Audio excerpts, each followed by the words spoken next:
सरकार ने पूर्व प्रधानमंत्री नरसिम्हा राव और साथ ही चौधरी चरण सिंह और वैज्ञानिक MS स्वामीनाथन को भारत रत्न देने का ऐलान किया है। पीएम मोदी ने खुद एक्स पर इसकी जानकारी दी है। देश के पूर्व प्रधानमंत्री नरसिम्हा राव के लिए एक्स पर लिखते हुए पीएम मोदी ने कहा, ये बताते हुए खुशी हो रही है कि हमारे पूर्व प्रधानमंत्री श्री PV नरसिम्हा राव को भारत रत्न से सम्मानित किया जाएगा। एक प्रतिष्ठित विद्वान और राजनेता के रूप में नरसिम्हा राव ने अलग अलग क्षमताओं में भारत की बड़े पैमाने पर सेवा की है। उन्हें आंध्र प्रदेश के मुख्यमंत्री, केंद्रीय मंत्री और कई सालों तक संसद और विधानसभा सदस्य के रूप में किए गए कार्यों के लिए समान रूप से याद किया जाता है। उनका दूरदर्शी नेतृत्व भारत को आर्थिक रूप से उन्नत बनाने, देश की समृद्धि और विकास के लिए एक ठोस नींव रखने में सहायक था। कांग्रेस की पूर्व अध्यक्ष और वरिष्ठ नेता सोनिया गांधी ने नरसिम्हा राव को भारत रत्न दिए जाने पर खुशी जताई है। नरसिम्हा राव की बात की जाए तो वह भारतीय आर्थिक सुधारों के जनक के रूप में जाने जाते हैं। उन्होंने 1991 से 1996 तक भारत के 9वें प्रधानमंत्री के रूप में काम किया था। PV नरसिम्हा राव भारत के पहले दक्षिण भारतीय प्रधानमंत्री बने थे। स्वतंत्र भारत के 9वें प्रधानमंत्री रहे PV नरसिम्हा राव का जन्म 28 जून 1921 को आंध्र प्रदेश के एक छोटे से गांव करीमनगर में हुआ था। उनका पूरा नाम पामुला पार्थी वेंकट नरसिम्हा राव था। 1962 से 1971 तक वो आंध्र प्रदेश के एक मजबूत राजनेता रहे। 1971 से 1973 तक इन्होंने आंध्र प्रदेश के मुख्यमंत्री के तौर पर प्रदेश की सत्ता संभाली। वहीं 1980 से 1984 तक विदेश मंत्री के रूप में भी कार्य किया था। PV नरसिम्हा राव कांग्रेस के लिए बेहद समर्पित कार्यकर्ता माने जाते थे। उन्होंने कांग्रेस का और खासकर इंदिरा गांधी का आपातकाल के दौरान पूर्ण सहयोग दिया। यहाँ तक कि कांग्रेस के विघटन के बाद भी वो इंदिरा गांधी के साथ ही रहे। वो मानते थे कि इंदिरा गांधी की राजनीतिक समझ बेहद अच्छी है और वो जनता के बीच बेहद लोकप्रिय हैं। PV नरसिम्हा राव का अचानक से प्रधानमंत्री पद पर बैठना महज एक संयोग माना जाता है। पूर्व प्रधानमंत्री राजीव गांधी की हत्या के बाद कांग्रेस को एक योग्य PM की तलाश थी। राजीव गांधी की हत्या के बाद कांग्रेस को ऐसा नेता चाहिए था जो पार्टी के साथ साथ देश को भी संभाल सके। लोगों को अनुमान था कि राजीव गांधी की हत्या के बाद सोनिया गांधी उनकी उत्तराधिकारी बनेंगी, लेकिन ऐसी स्थिति में सोनिया गांधी ने PV नरसिम्हा राव को चुना और उन्होंने PM पद संभाला। बताया जाता है कि नरसिम्हा राव को जब इस कुर्सी पर बैठने के लिए कहा गया तो वो उसके लिए तैयार नहीं थे, लेकिन वरिष्ठ नेताओं के दबाव में इन्होंने PM का पद संभाला। हालांकि प्रधानमंत्री बनने से ठीक एक साल पहले राव को लगा था कि उनका राजनीतिक करियर लगभग खत्म हो गया है। वो संन्यास लेने की तैयारी करने लगे। उन्होंने अपना बैग, किताबें और प्रिय कंप्यूटर भी पैक कर लिया था और उन्हें हैदराबाद में अपने दूसरे बेटे के घर भेज दिया था। जिस साल वो PM बने तब उस साल लोकसभा चुनाव भी नहीं लड़ा गया था। बाद में वो आंध्र प्रदेश की नांदियाल सीट से उपचुनाव लड़े और जीते। नरसिम्हा राव ने 1991 में भारतीय अर्थव्यवस्था को उदार बनाया और सरकार ने नई आर्थिक नीति लागू करके भारतीय अर्थव्यवस्था को खोल दिया था। कुछ विद्वान 24 जुलाई 1991 भारत की आर्थिक आजादी का दिन कहते हैं, क्योंकि इस दिन पेश किए गए बजट ने भारत में एक नई खुली हुई अर्थव्यवस्था की नींव रखी। खुली अर्थव्यवस्था में निजी कंपनियों की आजादी, निजी उद्योगों को प्रोत्साहन देने, सरकारी निवेश कम करने और खुले मार्केट को बढ़ावा देने का फैसला किया गया।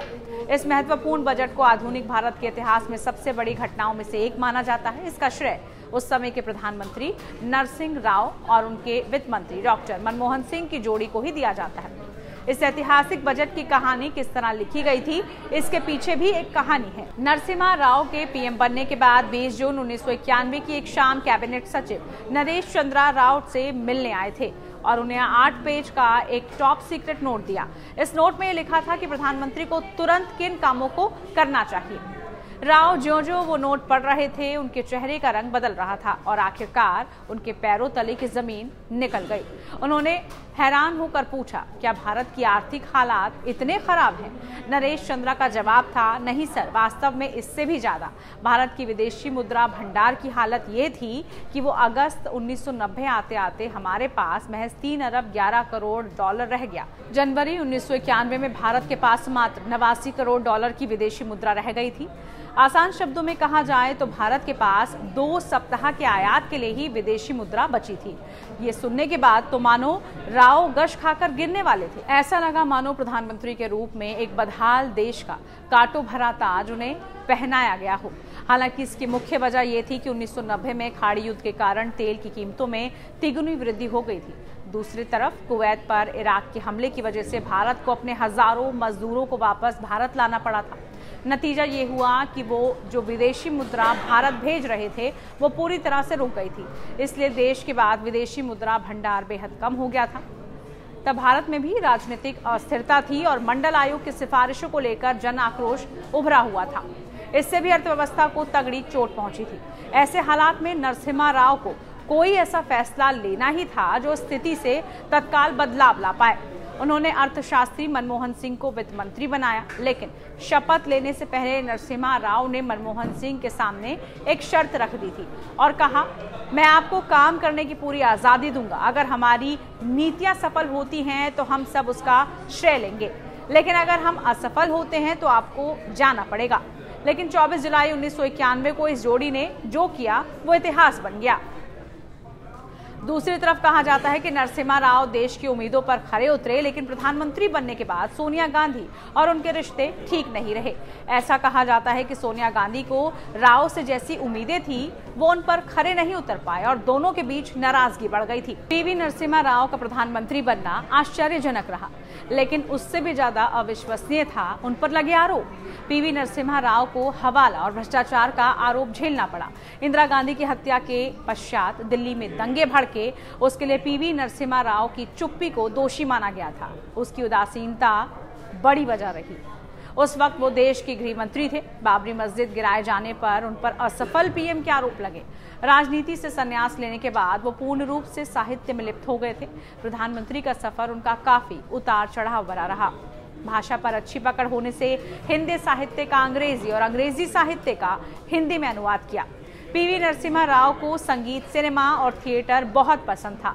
उन्हें करीब से जानने वाले बताते हैं कि उनकी रुचि भारतीय दर्शन में बहुत थी।